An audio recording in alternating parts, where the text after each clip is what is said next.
Happy holidays. I'm Kaui Lucas. This is Hawaii is My Mainland on ThinkTech Hawaii. And it's the holidays, so that means that old friends and family are coming back home. And so I scooped up one of my favorite friends who comes home for the holidays. No, not Barry, but his classmate, Lachlan Cooke. Lachlan, you were Barry Obama's classmate way back when we were in high school.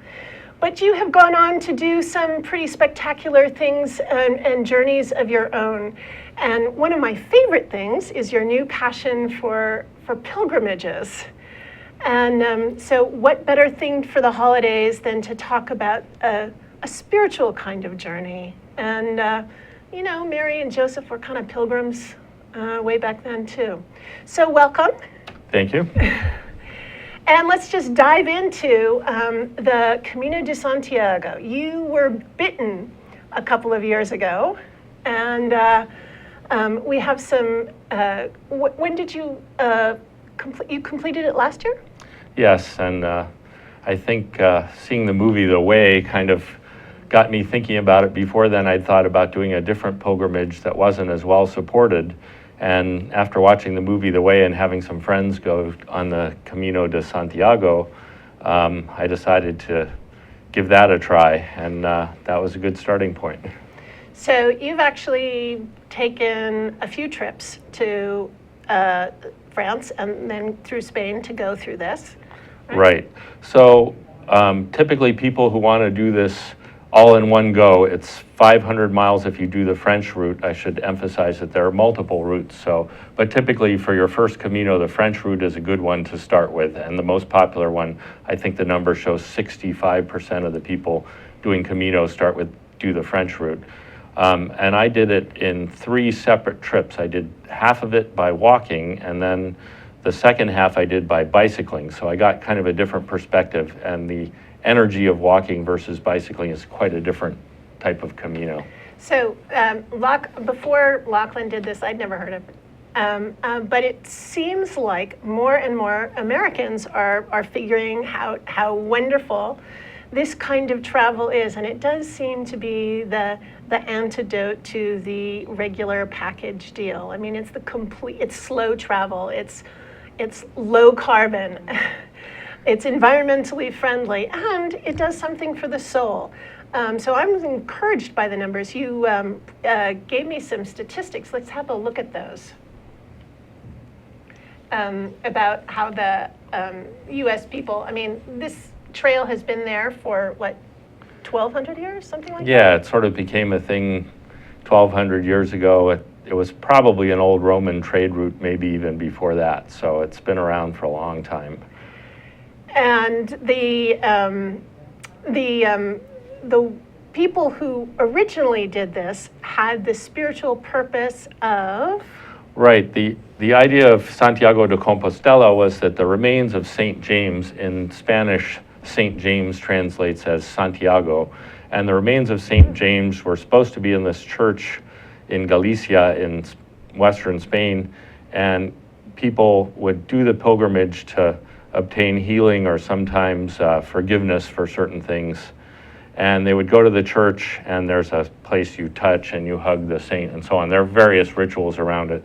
The Camino definitely has a complete set of sort of etiquette and manners and traditions associated with it, which when you start walking, you sort of get inculcated as you go.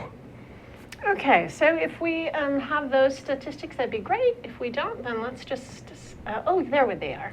Okay, so it's pretty staggering when most Americans won't walk 3 blocks to see that at least on the international scale, there's 250,000 people doing this. Yeah, the numbers are going up, and you can see a few spikes there. Those are designated holy years. So for people who are Catholic, that's a especially good time to walk the pilgrimage because you get certain kinds of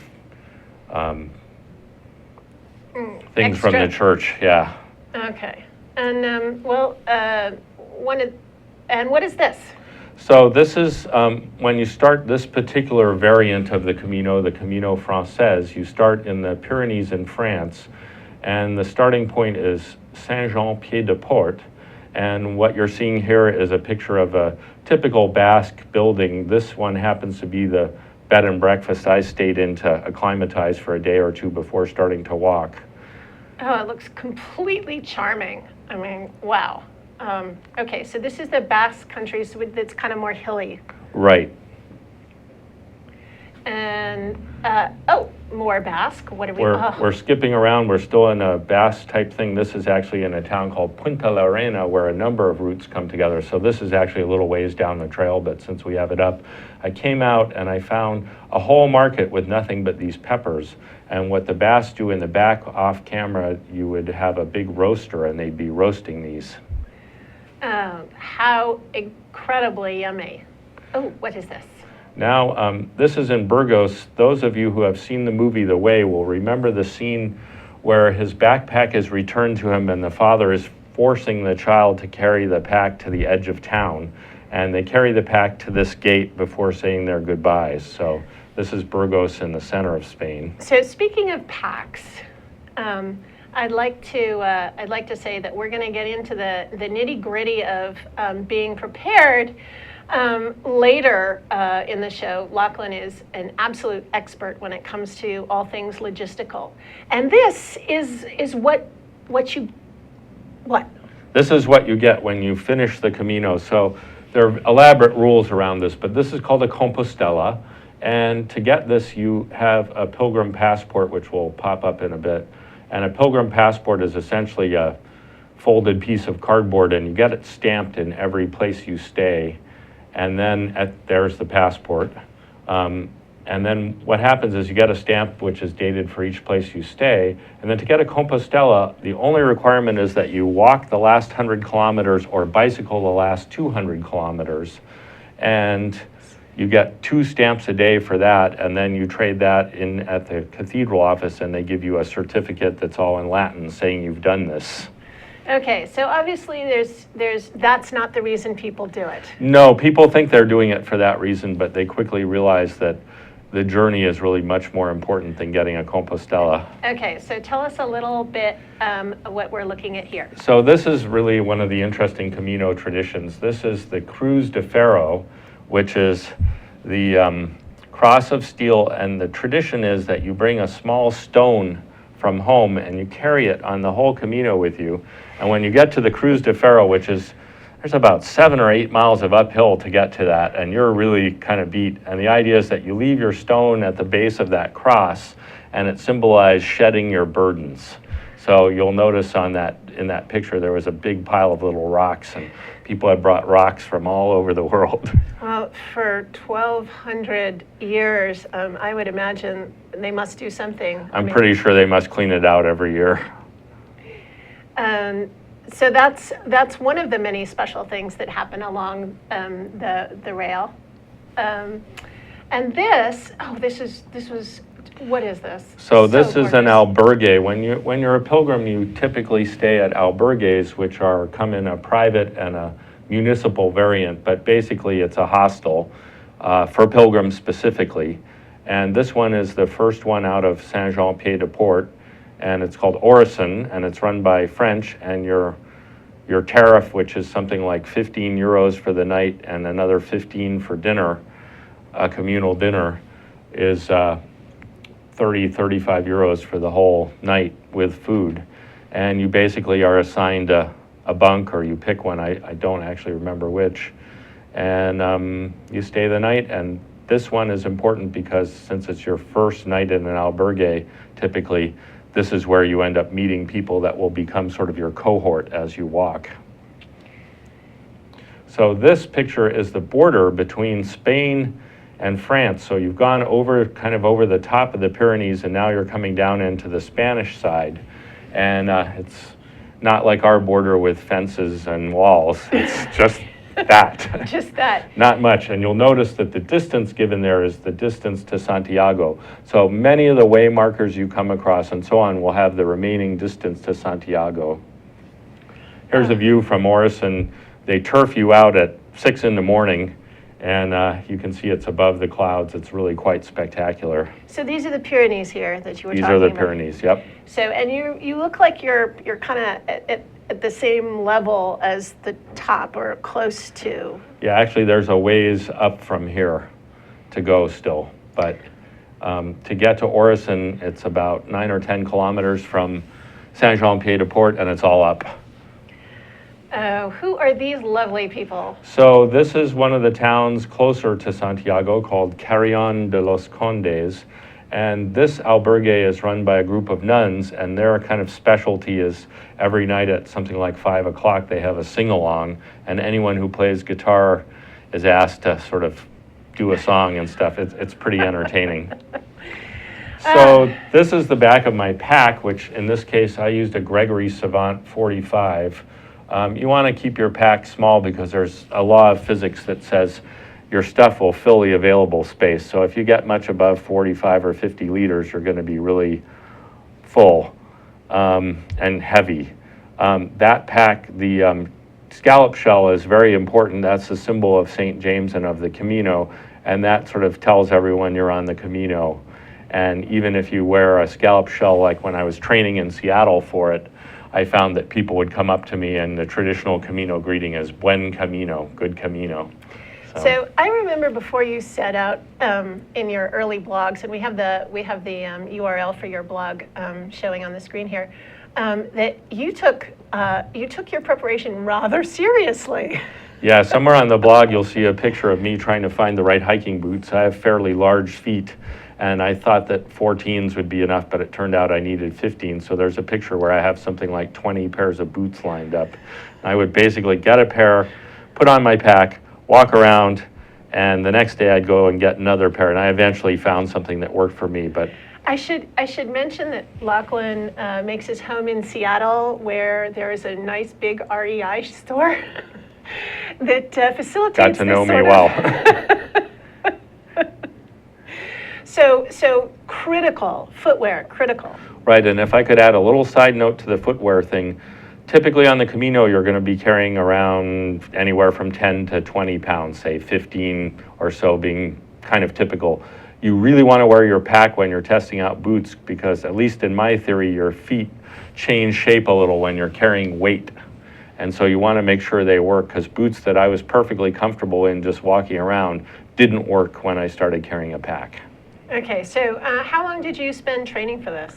About a month. I was in decent shape to start with, but I started doing longer walks and running up and down stairs with the pack on and using my poles and doing that kind of stuff. So depending on your base fitness level, a few weeks is probably enough to a month. All right, so you had your back. Oh, I love this. This was morning heading out of the third day, Roncesvalles, which is in Spain. In the movie The Way, that's where he spends his first night in an albergue, and it was a foggy morning, and this is heading in the direction of Pamplona. This is, I thought this was pretty interesting. Look, I don't know when that movie came out, The Way, but there's this really interesting spike in the number of U.S. citizens that are undertaking this. And whatever it means, I think it's a good thing. Yes, we went, I'm not sure I'm completely correct on this, but we went from sort of the 15th most represented country to the 5th most represented country, if I'm right, and I'm not sure that I am. But you can see the numbers are going up considerably. Okay, so did you bring your bicycle from Seattle? So this bike was a rental, and the rental came with panniers, side bags, and a helmet. And you could arrange to have it delivered anywhere you wanted. So since I was picking up midway, I had it sent to Lyon, Spain, and picked the bike up at my hotel, and then went on from there. You'll notice the scallop shell hanging off the side there. Oh, hey. Wow. The company I rented the bike from was headquartered in Santiago, and here is me on the final day, soaking wet and giving the victory lap in front of the cathedral in Santiago, and I'm just absolutely soaked. So, Lachlan, you did all of this, you know, partially on bike, partially by foot, but you decided to go the bike route, and it was good. You couldn't. It's a different kind of pain that you experience when you're bicycling. If you do decide to bicycle, my suggestion would be bring your own saddle, even if you rent a bike. The rhythms are very different because on a bike you're covering between 2 and 3 times as much distance in a day as you are walking. Much less contemplative, much more worrying about not running into people. Okay, so let's take a little break and then come back and find out more. Great.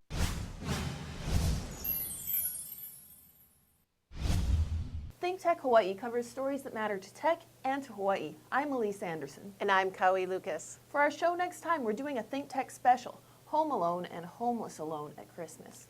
We want to learn more about the isolated, disconnected people alone in our community. Lots to come on ThinkTech. Tune in 10:30 p.m. this Sunday. See you then.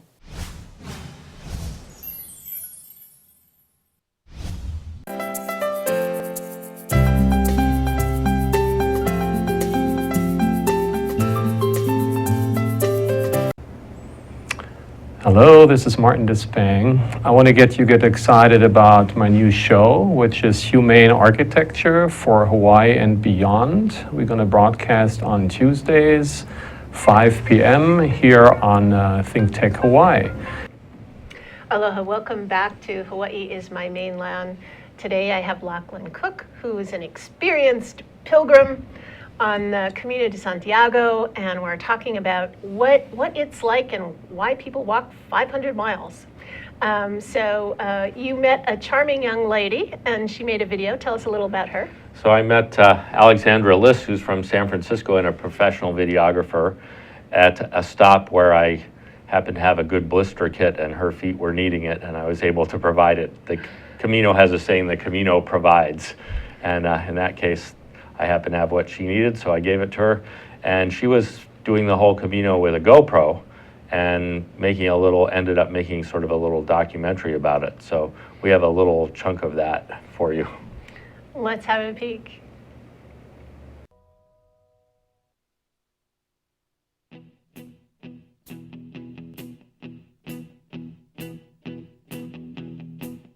When I wake up, well, I know I'm gonna be the man who wakes up next to you. When I go out, yeah, I know I'm gonna be the man who goes along with you. If I get drunk, well, I know I'm gonna be the man who gets drunk next to you.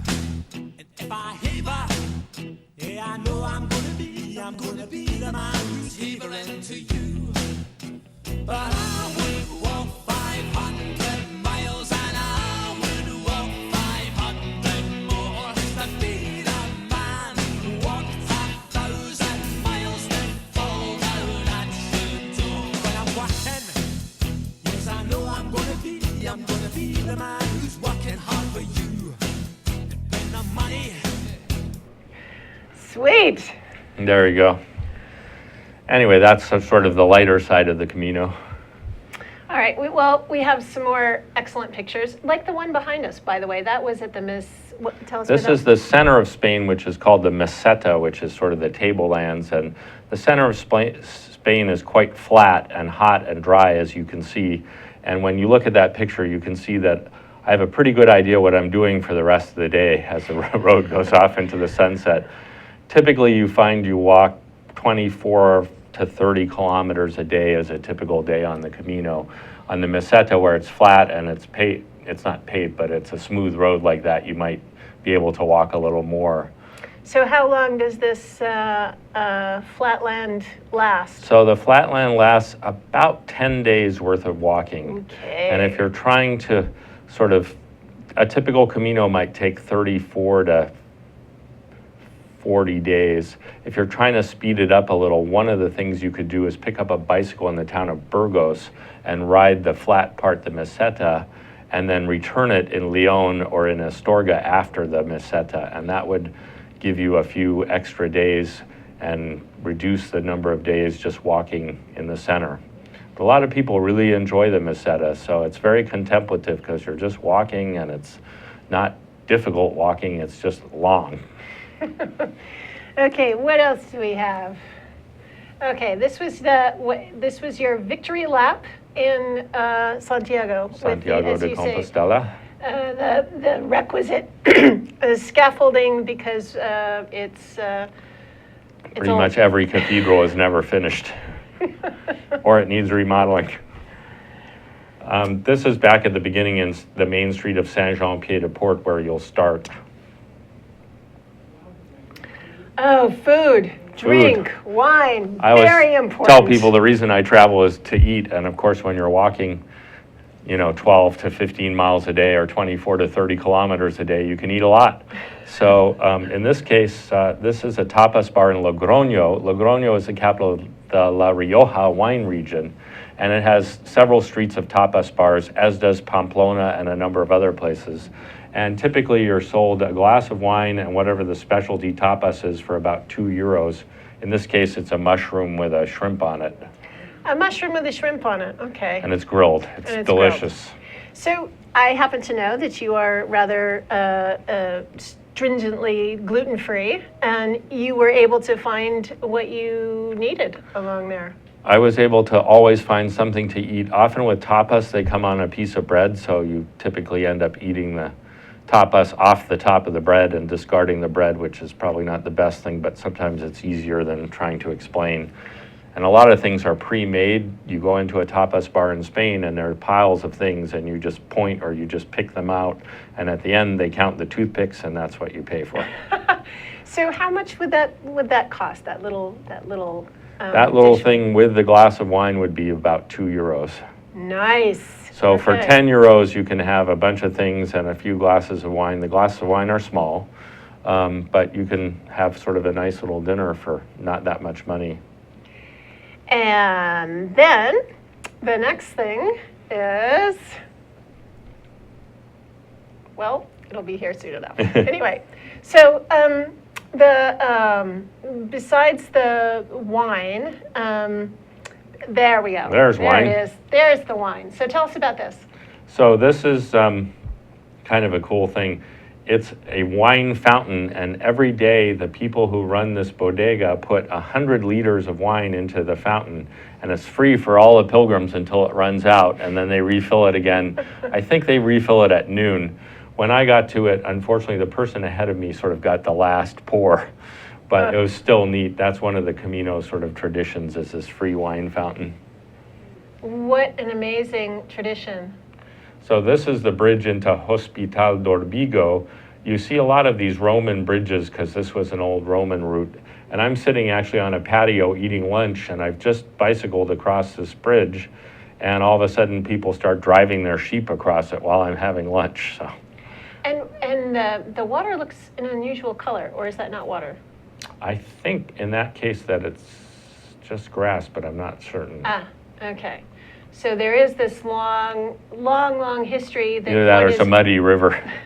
But you feel the ancientness of the way. You really do. There's a lot of Roman things that you notice when you're walking on it. And as far as the people you meet, tell us about them. Well, you meet people from all walks of life. My first Camino, I met a lot of people who had survived some kind of cancer scares or health scares, everything from lung cancer things to MS and things like that. And they had decided to take a break from daily life and think about what was important to them. And the one thing on the Camino, because you're walking all day long, you get a lot of time to think about where you are in life and what's important and what isn't. And you find out, after a week or so, you find out that comfortable boots and a comfortable pack and not traveling too heavy is really what's kind of important in the immediate moment. And then you start to realize that in your own life, you probably have a lot of stuff around that really isn't that important, but is absorbing a lot of your energy and time. So it really gives you a perspective. I think people tend to find out that they need a lot less to be happy than they think they need.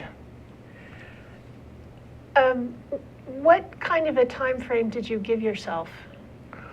Initially, I had planned on about 35 days. What ended up happening was I found that walking for about 2 weeks suited me well. So I would book my trip for 3 weeks, I would walk for 2 weeks, and then I would go spend a week somewhere else in Spain doing something else.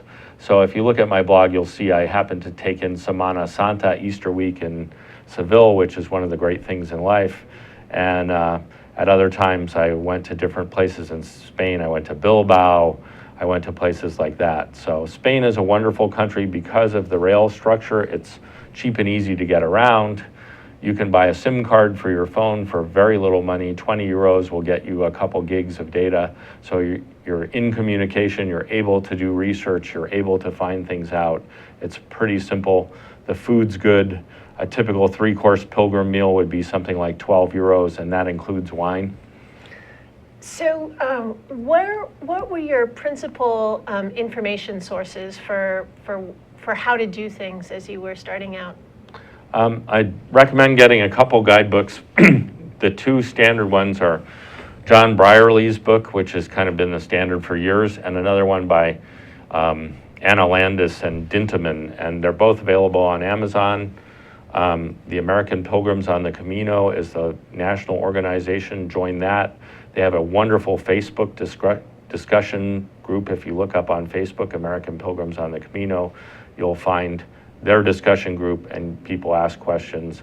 They have local chapters all over the country, so you can hook up with your local chapter and they can assign you a pilgrim mentor to kind of help you figure out what you need for your trip. And you have turned into a great pilgrim mentor, it turns out. And thank you for coming down today to talk to us about it. And I know you have some other pilgrimages planned, so I hope you will come back. Where are you headed next?